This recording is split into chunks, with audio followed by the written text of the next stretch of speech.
प्रिय छात्रों नमस्कार।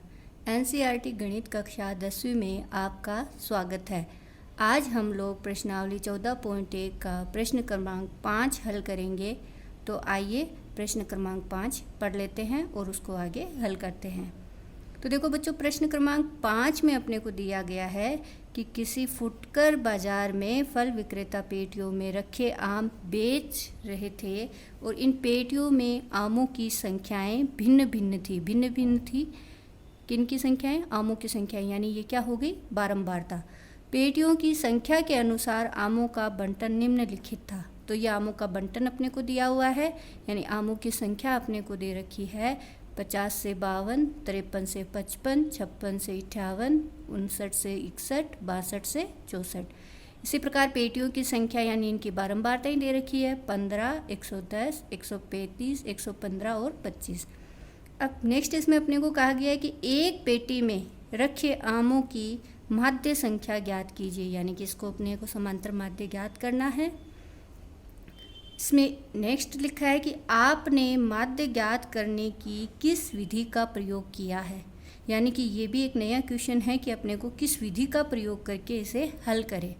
तो सबसे पहले देखो बच्चों, अपने को ये जो आंकड़े दे रखे हैं ये आंकड़े क्या हैं? बड़े हैं, संख्यात्मक मान इनका अधिक है। और जब किन्हीं आंकड़ों का संख्यात्मक मान अधिक होता है तो हम उसे कौन सी विधि से हल करते हैं? कल्पित माध्य विधि से। और कल्पित माध्य विधि मैंने आपको पिछले वीडियो में सिखा दिया था, इसलिए इस विधि को इस क्वेश्चन को मैं आपको पग विचलन विधि, जो कि कल्पित माध्य से ही बनती है, उससे हल करना सिखाऊंगी। तो सबसे फर्स्ट अपने को समांतर माध्य ज्ञात करने के लिए पग विचलन विधि का सूत्र पता होना चाहिए, जो कि होता है x bar equal to a plus sigma F I you I upon sigma F I into H.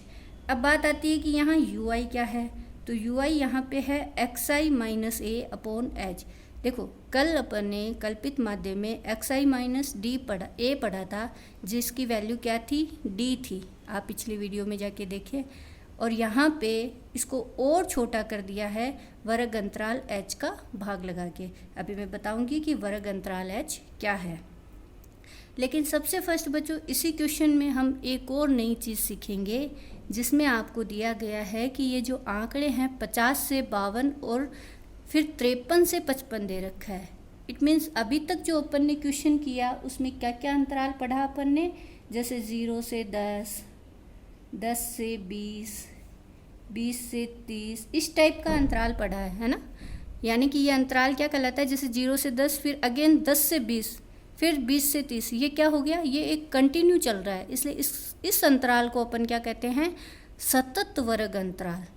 और ये जो अंतराल है वो 50 से 52, फिर देखो ब्रेक हो गया, 52 से 55 होना चाहिए ना, लेकिन यहाँ पे क्या है? 53 से 55 है, इसलिए इसमें क्या हुआ? ब्रेक हो गया। ब्रेक हो गया मतलब इस आंकड़े को अपन क्या कहेंगे? असतत वर्ग अंतराल कहेंगे। तो सबसे पहला काम अपना क्या होगा? इन आंकड़ों को, जो कि अपने को दे रखे हैं, सतत नहीं है, इन असतत है, तो इन्हें सबसे पहले अपन सतत बनाएंगे। तो सतत बनाने के लिए अपन ये टेबल बनाएंगे। तो सबसे पहले इन आमों की संख्या क्या दे रखी है? अपने को सबसे पहले मान दे रखा है 50 से 52। तो 50 से 52 लाने के लिए तो 52 और 53 इन दोनों का अंतराल अपने को कितना है? 1 है। इसलिए इसमें अपन क्या करेंगे? 50 में से 0.5 कम करेंगे और 52 में 0.5 जोड़ देंगे। यानी कि 50 को अपन को क्या लिखना है? 49.5 और 52 को क्या लिखना है? 52.5। क्लियर है बच्चों? इसी तरह से 53 को क्या लिखेंगे अपन?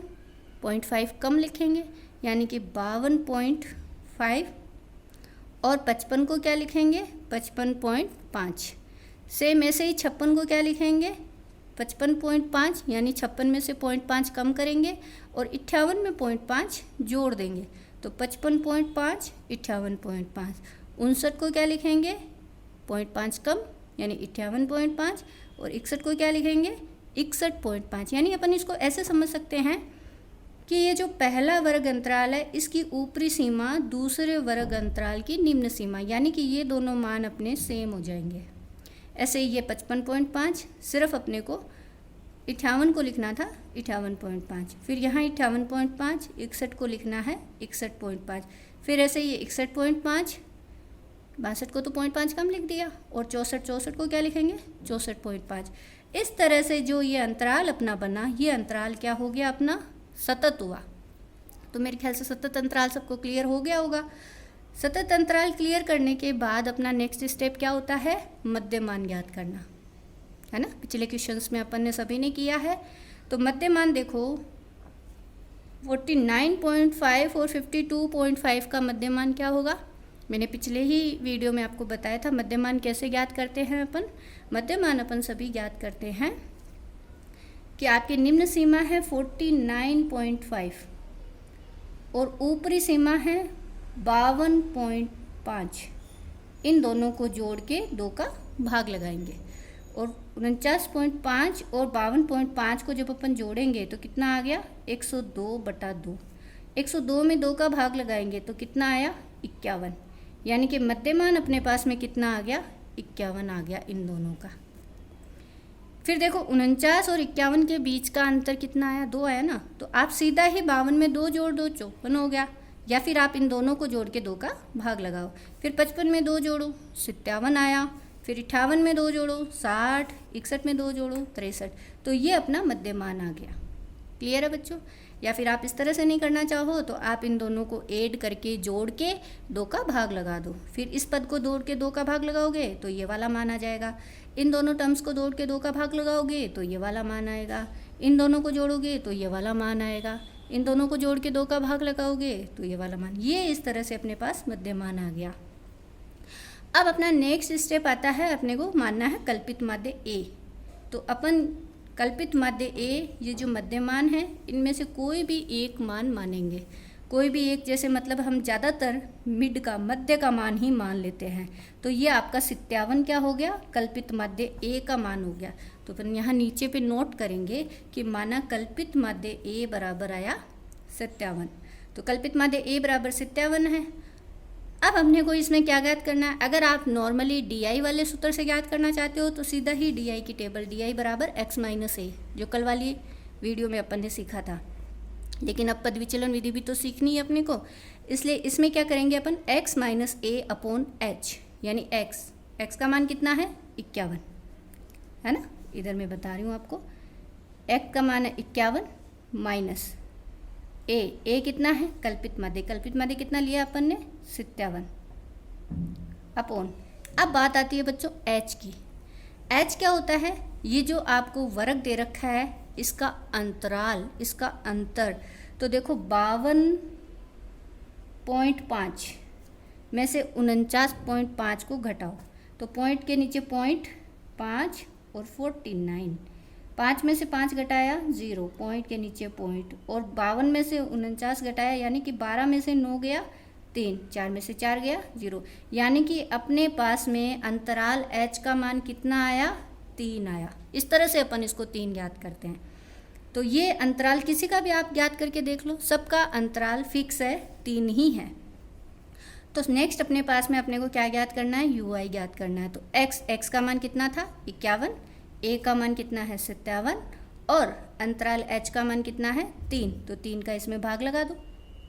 51 में से 57 घटाया कितना बचा माइनस का 6 अपॉन 3, तो -6/3, तो 3 दूनी 6, तो मान कितना बचा 2, तो इस तरह से ये 2 आया।